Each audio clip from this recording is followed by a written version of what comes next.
Welcome to Big Blend Radio with your hosts, Lisa and Nancy, editors of BigBlendMagazine.com.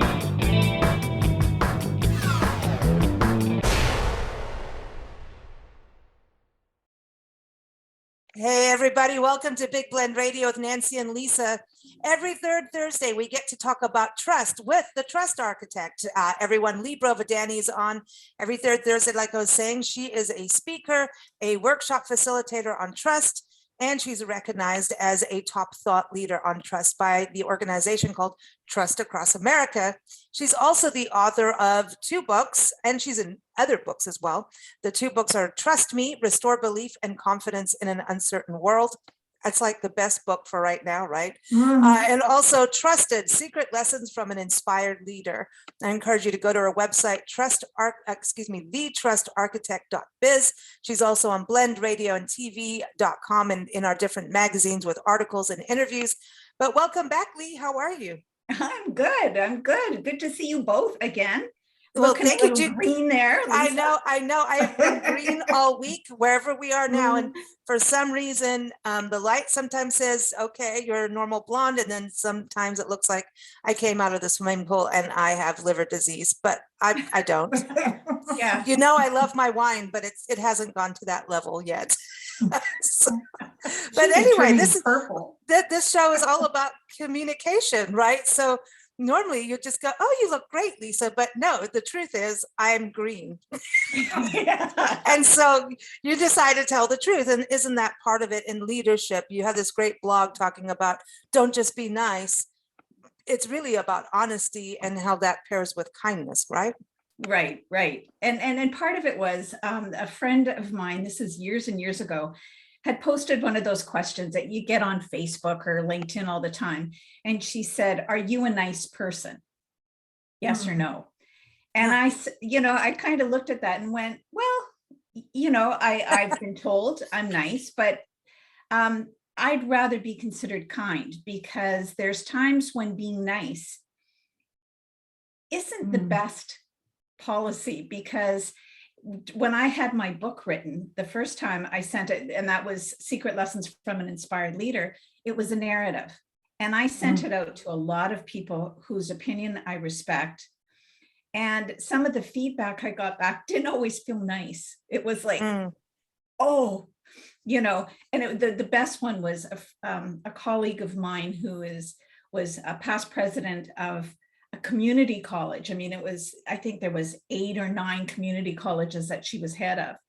And she just wrote, dialogue is difficult, which was a nice way of saying your dialogue sucks. And it did. Right. And so it didn't feel nice. It actually was kind. It was a kindness to tell me what I didn't want to hear to make the book better. And so I think that there's times when you try and do something as nice as possible, but it's a kindness to sometimes tell the truth. And then, like you read the article, being nice isn't correlated to high value leaders. Well, when somebody says, oh, that's nice, depending on the tone of voice, I mean, nice is sarcasm. Kind of like if you, it can be like if you have isn't a new that dress special? On, oh, that's nice. Or like you make a big dinner and you just put it all on the table and you go to serve. Oh, that's nice. It's kind of lacking something. Or like my lighting like the for Southern Zoom today is nice. Sorry. Oh yeah, I was going to say my lighting is nice. Right? Yeah. No, it's not. It's nice, but yeah, the Southern isn't you special? No, Well, bless your heart. Oh yes. yeah. You know what that means. We know what that means. Everyone knows that if someone from the South says, well, bless your heart, it's a nice way of saying, wow, you're an idiot. Yeah. Exactly. Well, it's a church lady. Isn't that special? Isn't that just Dana Carvey. special? Yeah. I know. Special? Yeah, but it's not, I think you can't be a good leader if you're always, everything's all fine, because that's not the way business works. It's not all fine. And then how do you have some kind of reality, and then you lose trust in someone who's not telling the truth.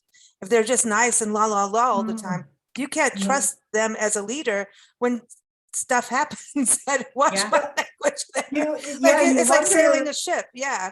You wonder what they're really up to. Yeah, it's like if you're yeah. sailing a ship and then there's like a storm comes and your leader goes, "Oh, isn't that special?" No, it's not. Don't It you should be, just love the holy, wind? cow, I know, holy cow, here comes a storm. Let's batten the hatches. Let's, do this or that, and let's get into action mode. But being nice and la la la isn't necessarily action, Yeah. but you can be kind. I If you just look love at it a when the leader, boat capsizes and rocks them down. I Yeah. just love a good storm.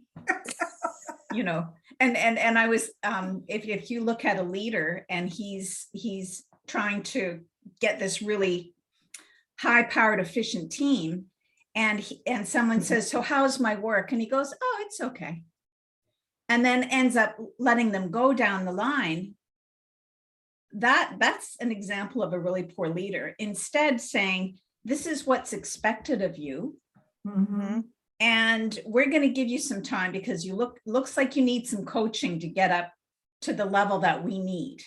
We're going to give you X amount of time, and then we're going to review it. And if things haven't improved, then we've got some decisions to make." But no one should be surprised if they get fired. No one should be going like, "But you just told me that everything was okay." Yeah. Right. See, and that's in relationships too. It's like, "Oh, it's okay. It's okay." And then one day the guy's wondering why the girl walked out because, Or it's okay. It's okay. The No, locks it's are not. changed. That's the No, best one. it's like, The that's it. locks I'm are done all with this changed. now. Right. The locks are changed. You just come home and Boom. Yeah. But with leadership in business settings, that's really true. And that's kind to give someone that grace period of fixing something. That's kindness. Yes. That's important in leadership. Kindness does have a place, right? Absolutely. And so does being nice. I mean, it's if you look at teams that are working together, you want people to be nice to each other. Right. You want that civility. And But sometimes you with just a- need to train. You have to Yes, train yeah. people. And you want a leader to be nice. So it's not like I'm saying don't be nice to people. Yeah. It's just that I'm saying, like let's look at what is it that you're trying to achieve, and make sure that when you're giving information to somebody, it's not just nice. You're working to get people to work to their best. And sometimes it's a kindness to tell them something that might feel difficult. Well, especially if you're dealing with younger people that are new in the workforce and not really all sure on. I remember hiring the Muslim girl and the Jewish lady. They drove me crazy. One was basically a teenager, the Muslim girl, and the Jewish lady was around 40 something years old. And the Jewish lady was very demanding and took over. I worked out of my house. They took over the kitchen. I said, "You can put your lunches in the refrigerator." And now the refrigerator must be kosher. I'm like, "No, you can get yourself a cool box. If my refrigerator doesn't match what you need." Right.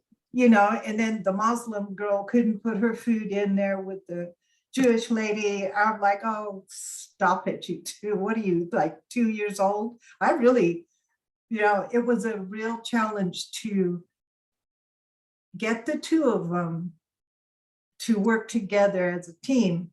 And basically I ended up saying, one of you is going to get fired. And if I fire one, I'll probably fire the other two. So stop it. And that was it. And then it stopped. And I thought, I had to go to that level. There has to be in between steps, where you can get through, but sometimes there's not. Yeah. There just isn't. So you can't go and be nice all the time. It gets worse. And there's times when you don't know Mm, what rules have to be put in place until you're going through it. yeah. Mhm. Well, it never Yeah. occurred to me to look at religious backgrounds when hiring. It Excuse just me, I never had to occurred to cough, me. so I muted myself for a minute. Thank you. That was very nice of you.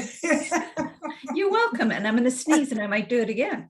Oh, wow. Okay. Well, There's thank a lot Oh, of pollen right now, so Mhm. yes, Yeah. we know No, that. I want to go on the other side of this where, okay, so in the workplace setting, for leaders to basically don't follow law, be honest, be straight up, be kind in how you deliver. right. The other part is, we were talking about the food and beverage industry last time, and we were talking about tourism, food and beverage, and talked about reviews, and you gave some really good advice. And I think it also plays out as a customer to a company. Maybe it's a friend that you hire, someone you've been going to this company for so long, or whatever services, and all of a sudden the service isn't as good or the product isn't good. And then you go, oh, maybe they're just having a bad day, just give them a 5-star review. No, that's not good either, because That's if you not really do helpful. respect the company and you respect the owner or the manager, maybe don't do it in a review for the first time, but go in and have a communication and say, hey, maybe, this person didn't handle my order correctly, or what, I'm just going to go back to food in a restaurant. It's easy. This, I've come here for X number of years, and honestly, the service was bad and the food wasn't, not good. This is what happened. So there's a responsibility on that side too, to let people know that you're doing business with, if it's not as good as you think, or if there's a problem, so that they can fix it. And if you Right. don't, then if people don't tell them, they could have a bad employee, or, that's not as service worthy. Is Yeah. there such a word? Mhm. Yeah. Well, and part of it is from a leader's perspective. If you think you're going to be nice and just, if someone comes up to you and you say, oh no, everything's fine, and you're not giving them all of the information, then if you do need to let them go, you can be hit with a suit. Like, you could be sued for false, for Yeah. firing them. Mhm. And so you need to make sure, like I worked as an HR manager for a while for a Mhm. company, and you make sure everything is documented.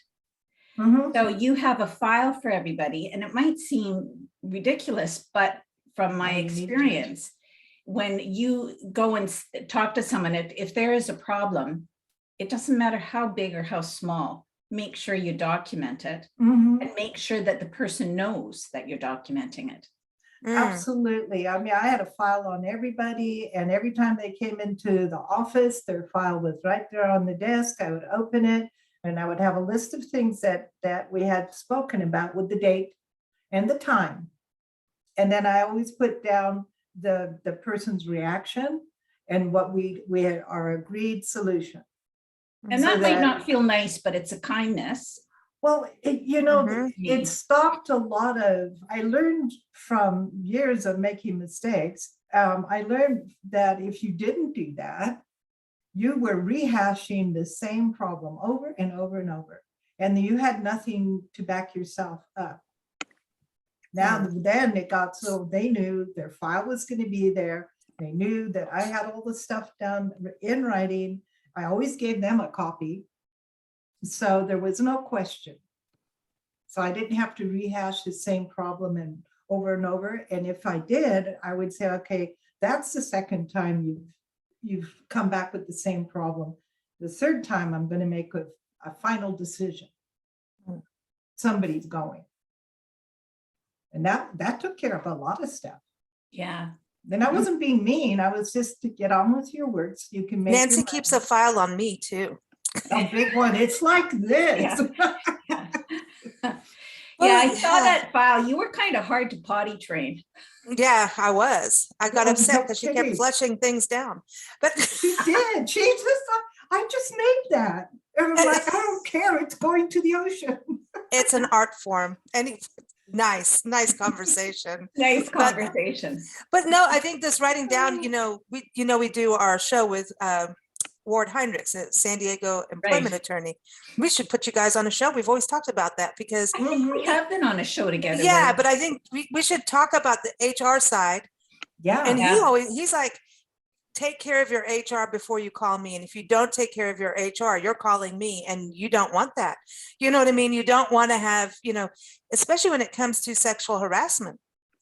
Think about this. Somebody is going through, I've quit a place of work because nothing was getting done, and the boss is just all la la la la la la. Now, being nice in that situation is not acceptable. It is not. If someone is getting harassed at work, then it should be documented. It should be something has to be done and taken care of. And so that's actually that time I quit.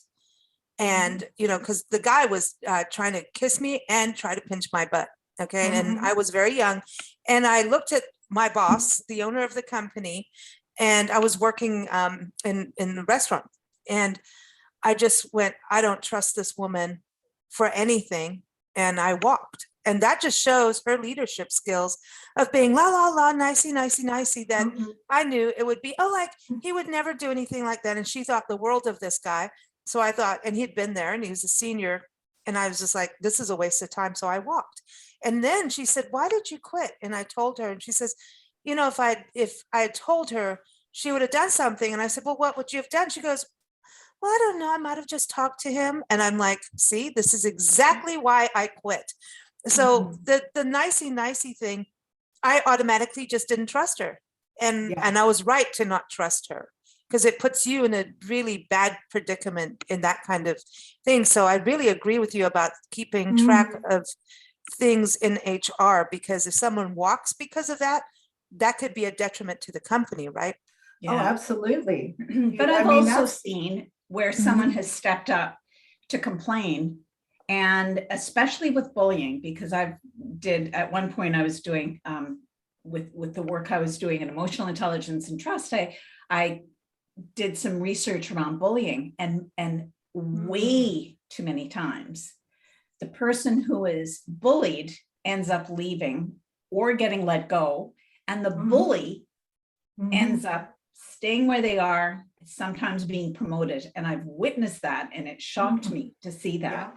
So I think things are changing, but not enough. And so one of the things, if you want, this is kind of going off on an off ramp, but you need to make sure, we talked about making sure things are written down, and your language has to be really clear. It has to be if someone is harassing you, quite often bullies will pick on people that they believe they can.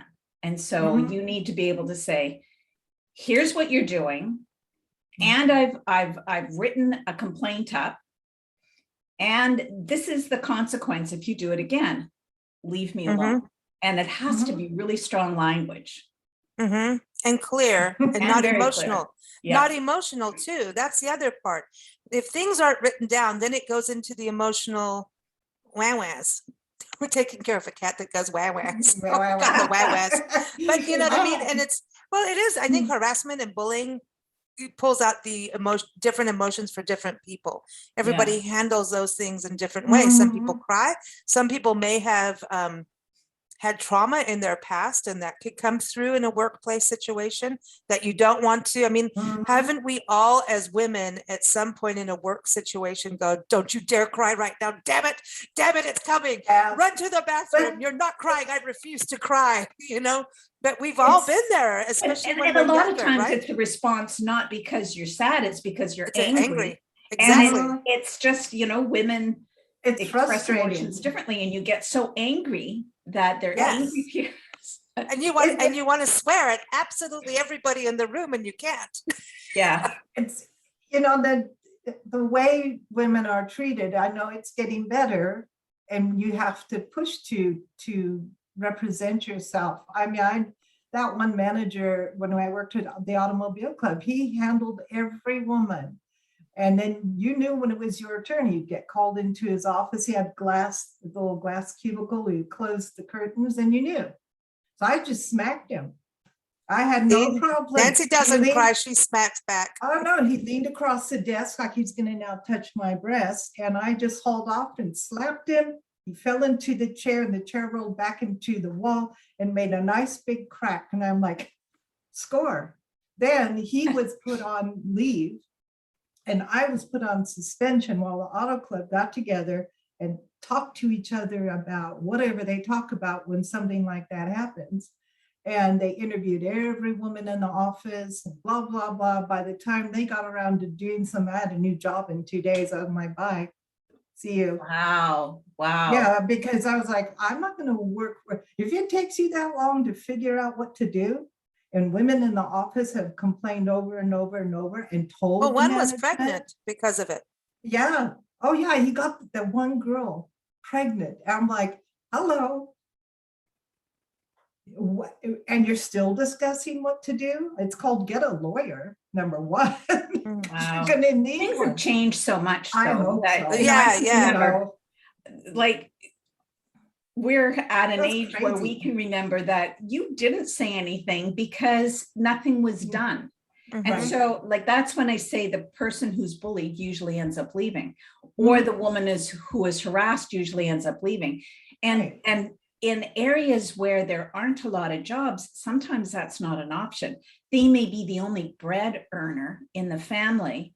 And Right. so they will Mhm. take the abuse because they Mhm. know that if they don't, they're not going to be able to feed their family. So there's so Right. many reasons for staying silent. And Yeah. you have to have a company that will stand up for the rights of the people who work for Right. them. But if Yes. the person who is in charge is the perpetrator, It's hard.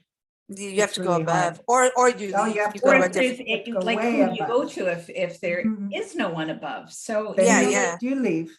yeah. Yeah. Well, I think this is such an important conversation too, because, not just the bullying and the harassment, but it is about a leader that you can go to, like, I know so-and-so will do something. Yeah. If you always follow along Miss Nice or Mr. Nice, then you don't think that they will take action on something important and serious. So you've And you lost don't that, trust them. you don't have, your Yeah. respect is out Yeah. the window. You Right. respect people who stand up for things that need to be stood up for and make decisions. And even if their decisions are wrong, they did something. And if their decision was wrong, they can go, well, that sucks. Let's do something different next time, whatever it is, but have that communication. And I think that's an important thing, because when people are just nice, you just go, why, what are you hiding? Like Nancy was saying earlier. And, there's just a shifty, I know some people are just really, really sweet and really, really nice, but they're typically not in the leadership role. Yeah. In all honesty, they're always the, Mhm. I'm going to make sure you have tea and cookies. And, that's not a leader. No. You want someone else to do the tea and cookies. Yeah. That's why they have caterers. But that's the thing. And companies right now, we look at the education. I know you do, and I really want to do an education segment with you. The lack of teachers in this country is horrifically sad. It's a really bad situation. Mhm. And we're in a world where there are school shootings. So we've got security issues.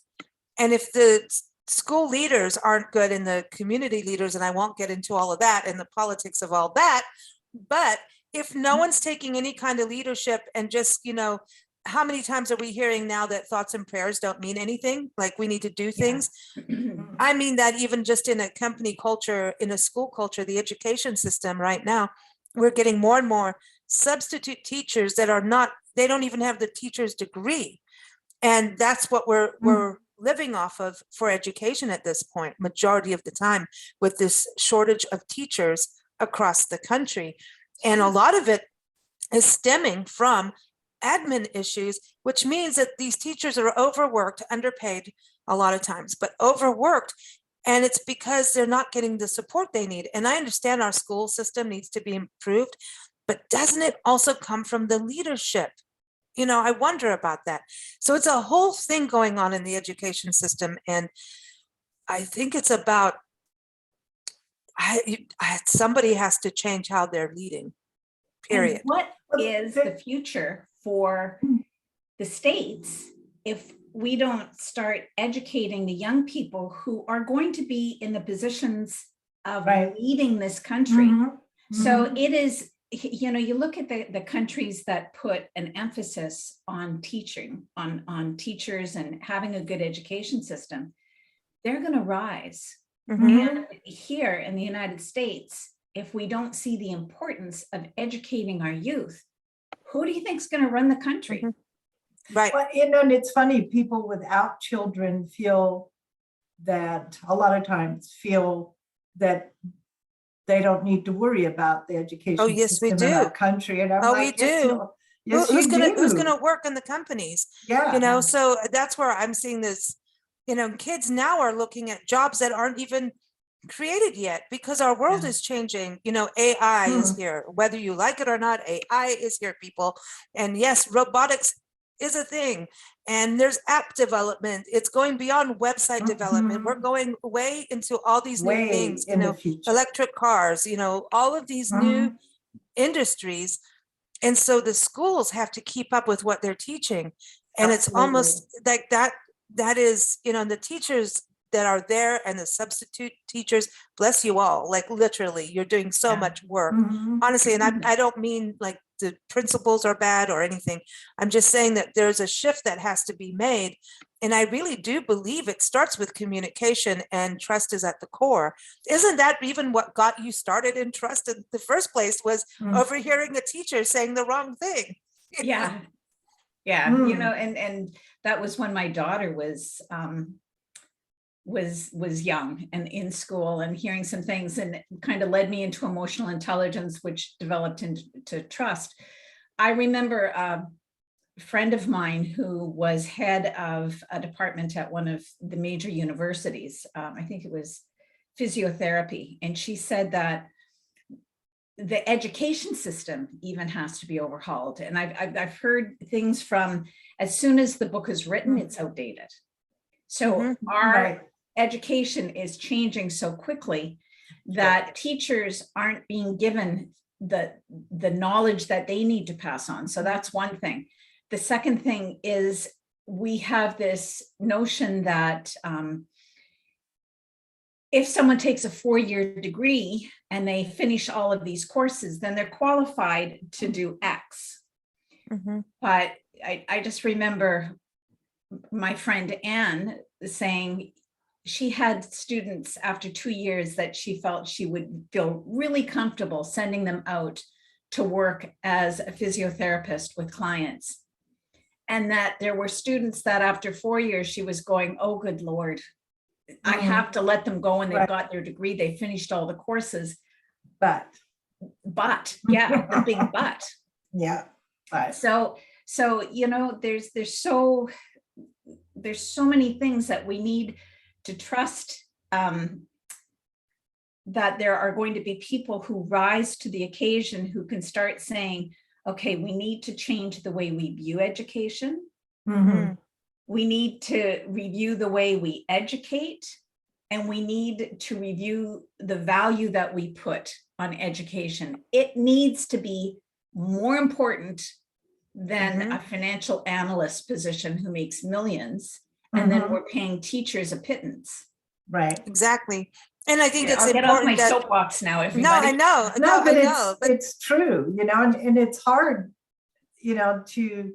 to get that through to some people that, we've got to always look at the younger generation coming up. We got to make sure that they have what they need so that they can grow up into what they want to be, and they can be effective in whatever choice of, their employment or whatever it is they want to do.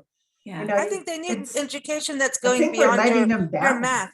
I think it should be more than math. They should be learning what you're teaching, trust, communication, Yeah. those kind of things, so that as everything is changing in the world, they're able to morph and utilize opportunities and be able to change. And that's kind of what, have like core principles, obviously, that they live by. like, don't be the nicey one in the office. That's not a leadership. They need to learn those skills more than they do how to, 2 + 2 = 4. That has to be there, obviously, but those life skills, I think that's what's missing. And I think that's a huge problem across this country for adults right now, too. We're learning these things a little late in life. And at that point, you've already got a family and kids, and you're in a career and going, oh, I don't know if I really like this, because you didn't have those skills taught to you in school at that time frame. And I think it should be taught from a very young age. It's just, Yeah, but that's how my many people are personal actually doing what they opinion, were trained in school to do, though? I mean, what was your degree in, and what are you doing now? And you can see that they're linked somehow, but Nancy, you're an artist, Mhm. and you're still using that skill, Mhm. but that's not what you do now. I go back and forth. She actually just finished a computer painting yesterday. So Yeah, I was experimenting with painting using a computer because we're on the road, and it looks too computerized for me at this stage of the game, but I'm working on it. Cool. Because it's a completely different way of thinking. So So I'm wondering if we change how we perceive things, and so we teach children how to be creative thinkers. yes. well, teaching people how to think and how to manage their emotions, how to manage themselves, is something that I think, I remember in school that by the time you got to junior high school, you had a homeroom teacher. And homeroom was the first class in the morning, and you'd say the Pledge of Allegiance, and depending on your teacher, she or he would talk about manners and responsibility, how to manage yourself with your peers, how to manage yourself when you're upset with a teacher, how to organize your day. That kind of thing is what we got in homeroom. Wow. From junior high I school. don't remember that. Yeah, see, Mel, when you went through schooling, I didn't see that happen at all, but then we were in a different country, so, but Maybe it was there and I didn't listen. Well, there's a good one. Well, being honest, I kind of That's right. eventually, turned No, off but and tried to skip that's school what- most of the time. Yeah, but that was what homeroom was about, and I had that in junior high school and high school. I mean, I maybe don't they're know. doing it.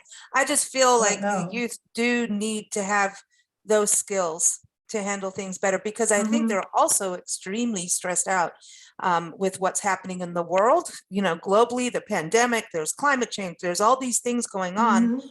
And still like, oh, what am I going to be? What am I going to go to school for? And then extracurricular activities that the kids are incredibly stressed out. And now have to worry about security too. So there's a lot of stress. And so those kind of skills to learn stress management and all of that, I don't know, it just feels like you need to go in and fix the school system. Go on, Lee. And what's going to happen? What's going to happen if we continue with parents working from home? That's a whole new scenario, because now all of a sudden everybody's all home together all the time. So there's homeschooling and they're working from home. It seems a little confining. It's like, will the child get to really experience what they would have experienced had they been going out to school? And because mingling part with of other what people. they need to learn is how to socialize with. I mean, Exactly. one of the things that you learn that if you have one child, they're perfect. If you have two children, you notice that when they fight, they both aren't perfect. Right. And you learn when you socialize and when you're in a classroom that you're not always right. And there's going to be like, those are all life lessons that we need to learn. And so I wonder what the impact is on all of these kids who don't have those opportunities to socialize and find out that they're not the center of the universe. Well, the homeschoolers do socialize. They do have that.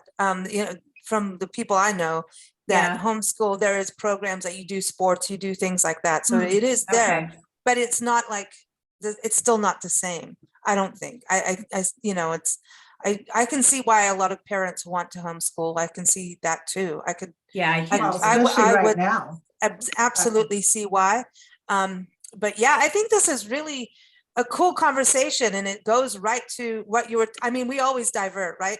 But it is Yeah. the same thing. If the teacher was always nicey and didn't tell the kids no, it's Yeah. the same thing, because a teacher Bedlam. has to be a leader in the classroom, and the kids will walk all over you and steal your Oh, lunch if you and- don't say no. Or if you just kept grading everybody with an A, you may be popular, but you are not helping those kids rise to their potential. Which is Well, a nice thing. Like, and yeah. I've read an article lately that there was a school where they were forced to pass everybody. So You know, if there's a someone, lot of that. Whoa, did you read that? Did you read that too, There's Nancy? there's a lot of schools what? and schools that are doing that. Because they can't keep them down. They have to keep moving them forward, whether or not they're ready. I'm like, what's the point? Lee, we're sending you out there, man.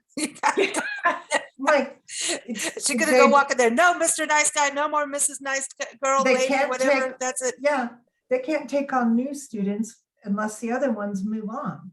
Now So I just they're- hear. So now it's like, oh, okay, so you're getting pushed ahead whether or not you understand what you're supposed to have learned in the last year. If you don't know it, you're now the next level is going to be twice as hard. Yeah. You know? Wow. So Wow. that is a recipe for failure right there. So now I've got that song stuck in my brain. No more Mr. Nice Guy. You know, I had this Mrs. Gray, she's a tiny little teacher, and she's an English teacher, and she was writing on the chalkboard, and this kid behind me was eating a peach or whatever. He threw the peach pit and it hit her at the back of the head. She turned around like this, she got it off her head, turned around and threw it, and it hit him right in the forehead. She knew That exactly would not who be it allowed right was. now. Oh, I know, but see, and it was funny, and the guy stopped. He never did anything like that again. He wasn't hurt. He was so embarrassed, also a little intimidated because she was better aim than him. And we were looking at her like she was our hero because she's so tiny, and she's just, whoo, bam, right there in the forehead, you know. And so that stopped. That was her instant discipline, and subject closed. Yeah. You know, today One of she my probably, teachers used to do that. He used to wing chalk at us. So Oh. if you weren't paying attention, or if you were goofing off or talking to someone, he'd wing a piece of chalk at you and it would hit you, and you'd like, Boom. oh, and he'd say, pay attention. It was like, yeah, okay, sorry. Yeah. yeah. So Wow. but you're not allowed to do that now, I don't think. Huh. I had a teacher Yeah. that smashed a kid's face into the desk. Yeah, Okay, well, that's that was wrong. bad. That was bad. Yep, Oh, Mr. well, Vikstrom. Yep. I know, I He was was- standing right behind him. Yeah, he had at a teacher thing, parent teacher Yeah, thing. parent he teacher was- thing. Yep. I gave him an earful. I said, you ever touch my kid like that, I'll take you He- outside. Well, no, he was bad. He It was stood bad. up. I mean, It this was is in South horrid. Africa, and he started Yeah. telling us that and this is the thing, right? He started telling us that there are differences between Black people and white people, and started telling us there's differences in our brains, and that Black Yes. people have big gaps between the fissures of their brain, and all of this absolute horrific. Oh I my mean, talk gosh. about racist. And I'm Mhm. sitting there, and people. And stupid. She taught me to question even teachers. Oh, yeah. And this is where like the ultimate bad Absolutely. guy, you know, but all these dude, I mean, I don't know how many times in school I'd watch Oh, people my just Lord. believe Mhm. this crap coming out of Baloney. someone's mouth, whether or not he's a teacher. And I'm sitting there going, excuse me, that's not Yeah. what I learned. Like that doesn't even scientifically make sense. And I was a No. kid. Of course, I tell Nancy, and of course, we always end up in the principal's office, and there's always some, you know, drama. And the guy did get taken out of that school. He was, Mhm. I mean, I couldn't was believe bad. this, you know, but the kids would just sit and believe it because this guy was like, I'm the big He was- authority, because he was like, you didn't dare not Well, he was believe it. big. And so that was that. He took the don't be a Mr. Nice Guy thing to the stupid level. Right. No, he The was mean just- and cruel. He That's was a just bully. mean. He's a bully, like he you're was a saying, the bully bully. and an a-hole. Yeah, Yes. he was. You're He allowed really to say was. one and not, that's the whole thing. They bleep out Whole? hole. Like you're No, allowed they to say Oh, you could I say just say ass, the ring. ass, You but can't. you can't say the, Butthole. but which is just crazy. bunghole. Oh, Yeah, no, buttholes. I love. that's just I don't even know if that's a bully. I think that's just It's Yeah, that he well, should be he should taken out never of have that. been.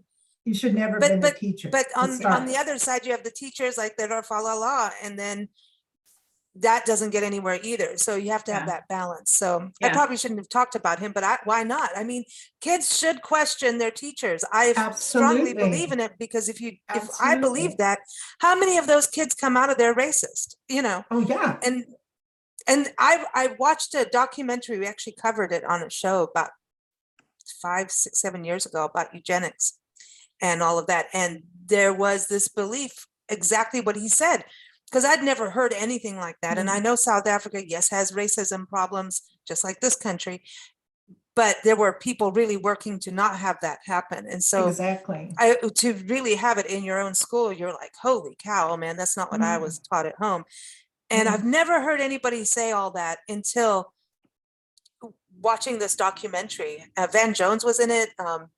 Gosh, it was this whole thing about how doctors were sterilizing Black women in the 70s, and going in like, so it's why we need things. Okay, now we're politically going to get in trouble. But anyway, Sure. this was going on, but they were saying how this belief system is exactly what that teacher was spouting off in my Yeah, school. and there's still a lot of injustices done, and I think that there's the saying, those who don't remember the past are doomed to repeat it. So I don't think it's a bad thing to talk about this was wrong and we can't let it happen again. Absolutely. And I see some of the things that are happening right now, and I just shake my head, because did we learn nothing from what has happened in the past? So, and that this communication conversation is so important that we're having, because it is happening in workplaces, it is happening in schools, it is happening. Yes. And people, we have to learn how to communicate without being the bully or being the bullied. We have to have that ground of just the facts, ma'am, politely. You can say this is wrong politely. You don't have to go, you're, la, la, la, la, la. You can do like what you're saying in your blog post, your article is, you don't need to be, Miss Nice, but you can say something that you need to see a change in, and do it politely, Yeah. And I do appreciate that not everybody wants to speak up because they're afraid. And I just think back to grade 9, and I was, there was a girl in the school who was really tough. I mean, she was very athletic, and she was twice my size. I was probably in grade 9, like a 90-pound dripping wet kid. And she came up to me and said, my maiden name was Burkett. And she said, Burkett, we're meeting outside and we're going to have a fist fight. And I was terrified. I bet. Because, like, I knew that if I went, there was absolutely no way I could say, well, I'm scrappy and I can beat her. All I could think of is, she's going to kill me. I'm going to die. So what I did was I said, oh, okay. So before I go and die, because I'm going to bleed all over you, I'm quite sure I'm going to do that. And that made her laugh, which kind of broke it. I said, can you tell me why you want to beat me up? And she said, I don't like you. I went, understood. I've done things to annoy others. Let me know specifically. And I talked her out of beating the crap out of me. And it came down to communication. So when I hear that you should just speak up or say something, I also remember that absolute terror of not wanting to get physically hurt. Well, yeah. I mean, And that's so, crazy. Like, communication, we have to get to a point where if we're dealing with a bully, hopefully we have someone who can advocate for us. Right. Have an opportunity to have a conversation. it worked for me to use humor. She might have said, don't make fun of me, and she could have just punched me then. Right. Fortunately, she didn't. You know, there's always a Humor is bigger, always good. there's always a bigger, better bully coming down the tubes. There's So always a bigger bully. There's There always, always is. so if you're a bully, you're gonna get yours. But bullying At some comes from point, you fear. Yeah. It is fear, though. There's a It's fear and insecurity. control, Yeah, but, insecurities. you know, like we're saying this, and we all know, like, he who should not be mentioned was one of the biggest bullies and was running the country. I know. And we Yeah. still haven't seen him get his comeuppance. Oh, So well, Well, we'll see. I We'll think see. it's coming. we'll see. I know. We'll So now see. we're all going to get good emails Yeah, from we're gonna this. get- Oh, well, you know, but hey, I think honesty is the best policy. So there it Yeah. is. Well, everyone, Yeah. keep up with Lee at thetrustarchitect.biz and also read her blogs there. She's on Twitter, Facebook, and Instagram as well, always posting some good content for us to read and remember about communication and her 5 tenets of trust, which is caring, commitment, consistency, competence, and communication, like we've been talking about today. So every third Thursday, Lee is on the show. And of course, again, thetrustarchitect.biz.com, and keep up with us at bigblendradio.com. Thanks so much, Lee. That was fun. Yeah. Yeah. Yeah. And everybody, these are our opinions. Don't bully us, okay? Yeah. We'll talk about you on the show. Yeah.